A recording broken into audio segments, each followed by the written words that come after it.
susunod yan. Ha?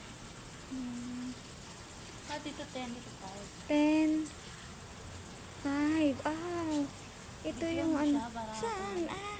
Ito yung tubigan. Igiba ng tubig here in Taiwan. Pwedeng 10 pesos, 10 NT, 5 NT. Wow. At meron ka ng water. Sama mo siya. Ayan, igib muna siya ng tubig. Mga yan.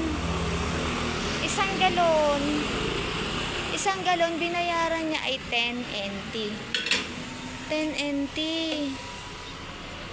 10 NT pala. Ayan, 10 NT. Kaya guys,